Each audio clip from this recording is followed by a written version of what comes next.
મારું નામ સુબોધ કુમુદ છે અને મેં ચાંદખેડામાં વોર્ડ નંબર 3માં અમદાવાદ મ્યુનિસિપલ કોર્પોરેશનના ઇલેક્શનમાં અનુસૂચિત જાતિની સીટ પરથી કોંગ્રેસ પાર્ટીના ઉમેદવાર તરીકે ઉમેદવારી નોંધાવેલી છે।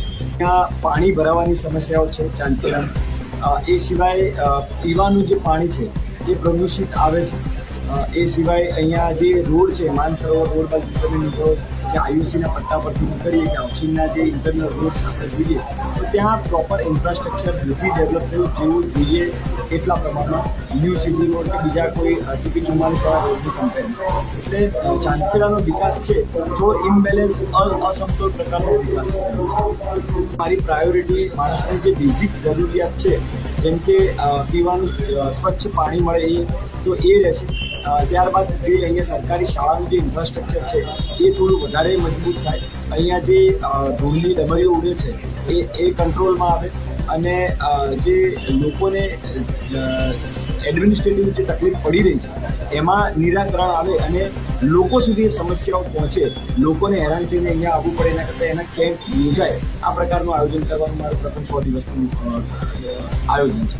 ગુજરાતની અંદર જે રીતે ભારતીય જનતા પાર્ટીએ ડરાવી ધમકાવી લાલચ આપી અને બિનહરીફ કરાવવાનું ષડયંત્ર કર્યું છે અને લોકશાહીની હત્યા કરવાનું કામ ચાલુ કર્યું છે એ દર્શાવે છે કે લોકોનું પ્રચંડ જનસમર્થન કોંગ્રેસની સાથે છે અને ભારતીય જનતા પાર્ટી એ ફેર કોમ્પિટિશન કરી શકે એવી ક્ષમતામાં નથી।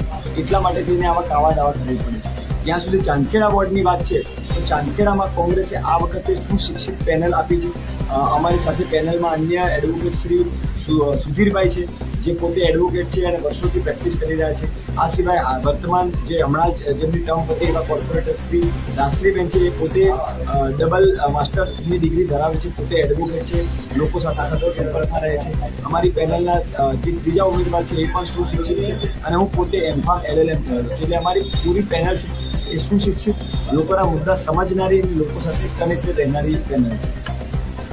આપના ચેનલના માધ્યમથી આપના દર્શકોને તથા વિડીયો જોનાર તમામને હું એક અપીલ કરું છું કે લોકશાહી બચાવવી હોય તો આપ સૌએ આગળ આવવું પડશે। ભારતીય જનતા પાર્ટી જે રીતે લોકશાહી ખતમ કરવાની તૈયારી કરી રહી છે એની સામે આપણી જોડે મતનો અધિકાર જ એક હથિયાર છે। એટલે 26 તારીખે સમગ્ર ગુજરાતના લોકો મોટી સંખ્યામાં બહાર આવે અને પોતાના વોટનો અધિકારનો ઉપયોગ કરી અને આ ભારતીય જનતા પાર્ટીના તંબુને ઉખાડીને ફેંકી દે એવી આ વિડીયોના માધ્યમથી અપીલ કરું છું।